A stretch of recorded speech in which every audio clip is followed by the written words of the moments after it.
சாதாரணமாக 200 கிராம் குட்கா வைத்திருந்ததாக சொல்லி பெட்டிக்கடை வைத்திருக்கின்ற திரு சபரிவர்மன் என்பவரை விசாரணைக்காக அழைத்து சென்ற காவல்துறை கடந்த 9ஆம் தேதி வியாழக்கிழமை விசாரணைக்கு அழைத்து சென்று விசாரித்துவிட்டு வீட்டிற்கு அனுப்பியது.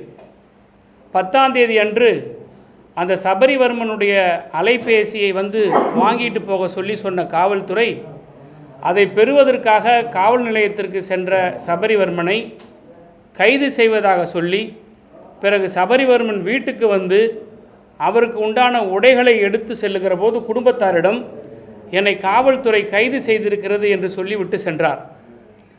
கைது செய்து சிறையில் அடைப்பதற்கு முன்பு ஜுடிஷியல் மேஜிஸ்ட்ரேட் முன்பு ஆஜர்படுத்தப்படுகிற குற்றவாளிகளை மெடிக்கல் ஃபிட்னஸ் வாங்கின பிறகு தான் கொண்டு போய் ஜுடிஷியல் மேஜிஸ்ட்ரேட்டிட்ட கொடுத்து medically is fit to remand அப்படின்னு வாங்கின பிறகு தான் சிறைச்சாலைக்கு அனுப்ப முடியும்.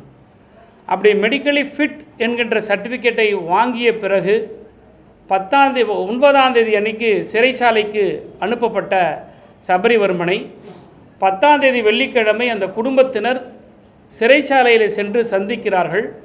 அவர் நலமுடன் இருக்கிறார், நன்றாக பேசுகிறார், எந்த விதமான காயமோ அல்லது போலீஸ் சிறைச்சாலையில் தாக்கியதற்காக எந்த புகாரும் அவர் தெரிவிக்கவில்லை. ஆனால் 13ஆம் தேதி அன்று ஜெயிலிருந்து போலீஸ் மூலமாக இவங்கள் வீட்டுக்கு அலைபேசி மூலம் தொடர்பு கொண்டு சபரிவர்மன் உடல்நிலை குறைவாக மருத்துவமனையில் அனுமதிக்கப்பட்டிருக்கிறான்னு சொல்லி தகவல் கொடுக்கப்படுகிறது.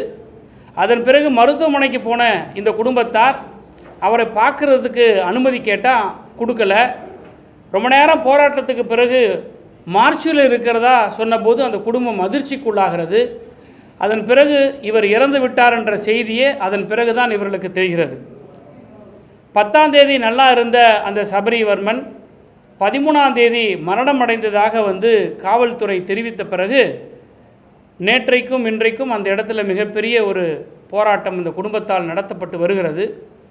அது ஊடகங்களில் சில தொலைக்காட்சிகள் வந்தது, பல தொலைக்காட்சிகள் வந்ததா என்றால் எங்களுக்கு தெரியவில்லை, நாட்டு மக்களுக்கு தெரியவில்லை. ஆனால் இது ஒரு புறம் நடந்து கொண்டிருக்கும் போது தான் சினிமா ஷூட்டிங்கை எடுத்து கொண்டிருக்கிறார் நம்முடைய முதலமைச்சர் அவர்கள். பெரம்பூரிலே வீதியில் வலம் வருவது போன்றும் அரிசியை ரேஷன் பொருட்களிலே கொடுப்பது போன்றும் இந்த சம்பவம் நடைபெற்றிருக்கிறது என்பது மாண்புமிகு முதலமைச்சருக்கு உளவுத்துறை தெரிவித்திருக்கிறது. இந்த சம்பவத்தை திசை திருப்புவதற்காக எல்லா கேமராக்களும் தன் முகத்தை பார்க்க வேண்டும் என்பதற்காக இத்தகைய பெரம்பூருக்கு செல்லுகிற அந்த விஜயத்தை திரு விஜய் அவர்கள் மேற்கொண்டிருக்கிறார்கள்.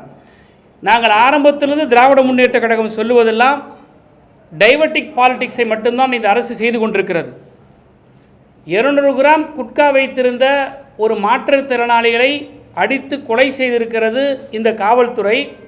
ஆனால் 40 கோடி ரூபாய் லஞ்சம் குட்கா விற்பனை செய்தவர் முதலாளியிடமிருந்து லஞ்சம் பெற்ற குட்கா விஜயபாஸ்கரை தன் பக்கத்திலே வைத்து சிவப்பு கம்பளம் விரித்திருக்கிறது. இதுதான் இந்த விஜய் அரசினுடைய மாற்றம். திராவிட முன்னேற்ற கழகம் ஆட்சியில் இருக்கும்போது எங்களுடைய முதலமைச்சர் பொறுப்பில் இருக்கிற போது சிவகங்கை மாவட்டத்தில் இருக்கக்கூடிய மடப்புரம் கோவில் காவலாளி திரு அஜித்குமார் தாக்கப்பட்டு மரணமடைந்தார் என்ற ஒரு செய்தி வந்தபோது அன்னைக்கு இந்த திரு விஜய் என்ன செஞ்சார்?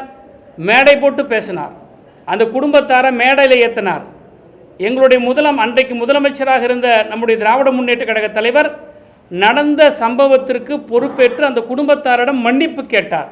அப்போ என்ன பேசினார் இந்த விஜய்? சாரி வேண்டாம் சார், எங்களுக்கு நீதி வேண்டும் தான் என்று சொன்ன விஜய் இன்றைக்கு ரீல்ஸ் வேண்டாம், எங்களுக்கு நீதி வேண்டும் என்று தமிழ்நாட்டு மக்கள் கேட்டுக்கொண்டிருக்கிறார்கள். செய்திகளை உடனுக்குடன் தெரிந்து கொள்ள கீழ்கண்ட கேபிள் மற்றும் டிடிஹெச் நெட்வொர்க்குகளில் எம்நாடு செய்தி தொலைக்காட்சியை காணுங்கள்.